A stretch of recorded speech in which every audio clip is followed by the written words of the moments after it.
Ayo,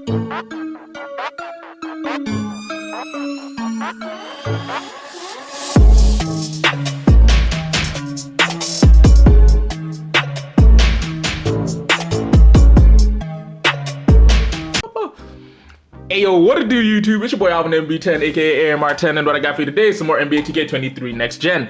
Now, what I have for you today happens to be the best Tracy McGrady build on NBA 2K23 Next Gen, because this thing, as you would suspect, high scoring, high flying, contact dunk having, and it can lock up on the defensive side of the ball. Now, the build is called an athletic finisher build, but trust me, when you see the defense, you'll realize how deceiving it is. And also, with it being 6'8" with a 7'2" wingspan, this build is something special.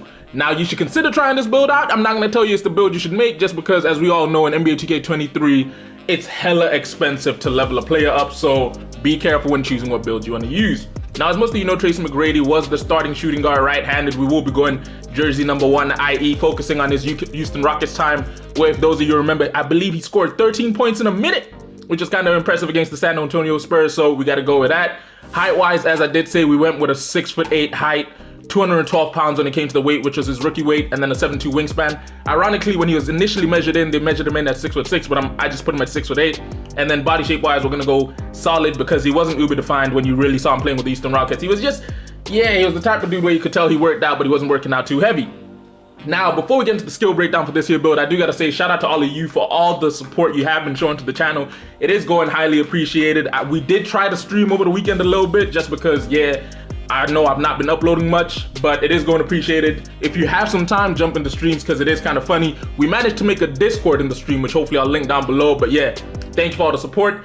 But I also gotta say, if you like today's video and you want to see more content like this, don't forget to drop a like on the video. Don't forget to drop a comment telling me what you think about the build, whether it's a criticism or a benefit that you see. And also, don't forget to share the video, because it helps with the YouTube algorithm. And if you're new to the channel and you ain't done so yet, don't forget to hit that subscribe button, as well as turning post notifications on, because we are aiming to get at least 1,500 subscribers by the end of this month. Now, to get into this build, firstly, actually, I'm gonna say something. The YouTube algorithm really works when you drop likes and comments, so those are the most important things that you might want to do, you know what I'm saying, if you really want to help the channel grow, because low-key, we're finna max out some builds. But getting straight into it, physicals first, I decided to go with a 78 when it came to the speed, match it with the 78 XL. When it came to the stamina, the strength, I decided to go with an 82, just because I have been hearing a lot of people bringing up Bully again. So I figured, why not give this the best version of Bully we can possibly get. Plus, with the Tracy McGrady build, he was somewhat of a bully. Vertical wise, went with an 82, because we were aiming to get elite contact dunks. And then when it came to the stamina, went with an 87, because again, this is not a point guard build. However, I will give it a high stamina, just because of its its potential usage on the offensive side of the ball. Now, driving dunk wise, as you can guess, went with a 92, because here I was aiming to get elite contact dunks as well as pro contact dunks. Driving layup, went with a 73, just because you will be dunking a lot. Now, obviously, having a decent layup will help, and this should help you make quite a few layups, as well as having a 75 close shot, which allows you to really finish on really under the cup, because you do manage to get silver fearless finisher, as well as silver fast twitch and masher. Now, to round up the finishing, I decided to go with a 72 when it came to the post control, just because T-Mac was good out of the post. He wasn't one of the greatest, like the likes of Kobe Bryant and MJ, but he was good at the post enough that you really did have to respect him and give him a post game.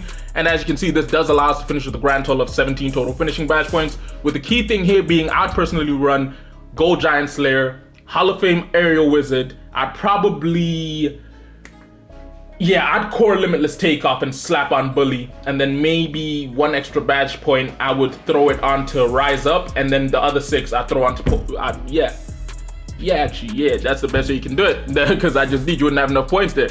Now, getting into the shooting, T-Mac wasn't one of the best shooters in the league. He was like, I looked at some of his old tapes, as well as looking at some of his the analytics they had on him, and he was known as a good shooter, but not an efficient shooter. So we decided to go with an 81 when it came to the mid-range, 81 when it came to the 3-ball, and then 81 when it came to the free throw, which is well balanced, and as you can see, allows us to get quite a few Hall of Fame badges. But the good thing here is we are still able to get Bronze, Agent 3, Deadeye, and Limitless Range, which are necessary, because again, you are the 2 guard, so you will find yourself spotting up quite a bit.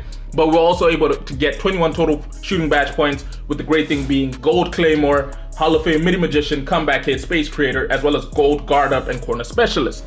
Now, playmaking wise, again, not one of his uber strengths. Like, the thing about T-Mac was he had the ability to be one of the greatest players, but it just never really panned out for him the way he wanted to, partially due to injuries and partially due to what looked like he just wasn't driven towards it.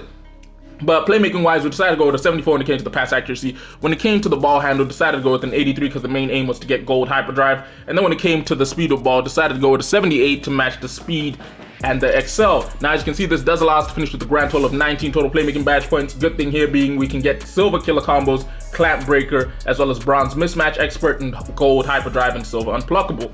Now, defensively, this is why I say the build really stands out, because even though the name is given as athletic finisher, it does have quite a lot of defense, with the first thing being interior defense. That's a 71, allowing us to get bronze interior lockdown. Perimeter defense is all the way up to a 79, because as most of you know, I do try and get at least silver challenge on most of the builds I run, and it also allows us to get bronze clamps.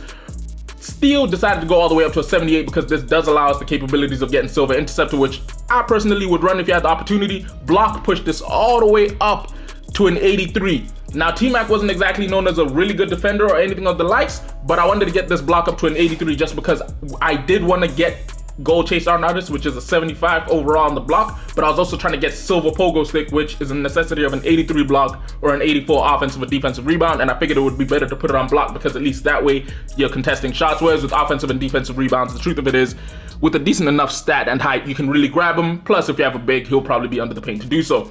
So offensive rebound decided to go to 50 because, again, not a big major necessity on this build. And then defensive rebound decided to go to 70 because, again, not a major necessity on this build. Now, as you can see, we do finish with 19 total defensive badge points. If it were me, I would core challenger, probably slap on clamps. And then the rest of the badge points, the rest of the 14, I spread them out through the lower tier. I'd probably go off-ball pest, ankle braces, chase star artist, pogo stick, and then whatever spare you have, you can elect to move however you want to. Now, as you can see, we do finish with 19, 38, 59, 76 total badge points on this T-Mac build, and you also get the benefit of +4 once you manage to play a few of my career games, which I would personally slap onto finishing completely just because, yeah, that's the one place I think you need more badge points just because of the badge capabilities you do have, but that gives you a grand total of 80 total badge points on this here T-Mac build. Now, first takeover, as you can guess, finishing moves because it helps us with absorbing and finishing through contact on layups, dunks, and alley-oops. And then for the secondary takeover, I'd probably go negative impact because, again, T-Mac was one of those guys that when the defender was really in his face and trying to contest the shot, it didn't matter. Like, if you watch that 13 points in a minute, you will really notice a lot of them were contested and he was just hitting them in people's face. Now, as I said, in the shades of the very first slot, we managed to get none other than T-Mac himself, than Paul George and Zach Lavine. Now, would I say all three of these dudes basically play somewhat the same? Hell yeah, Paul George before the injury was one of the most athletic finishers we've ever seen. He's still an athletic finisher, it's just an issue of once you get injured like that, it's really hard for you to then decide to go back to jumping as crazy as you used to. But Zach Lavine still does so, and T-Mac at this time did do so. So yeah, as it said, we have built an athletic finisher. Hopefully you guys have enjoyed today's video, which if you did, don't forget to do me a favor, go and hit that like button. If you're new to the channel and you ain't done so yet, don't forget to hit that subscribe button and turn on post notifications. And most importantly, don't forget to drop a comment down below in the comment section telling me what you think about the build, whether you like it, hate it, or whether there's anything about it you really want to change. Now, hopefully you didn't mind my messing up with words throughout this whole video, and hopefully you enjoyed the video. Anyway, I'll catch you on the next video where we should be making a Kyrie Irving build. But yeah, it's been your boy Alvin MB10, aka AMR10. I'll catch you in a bit. Deuces.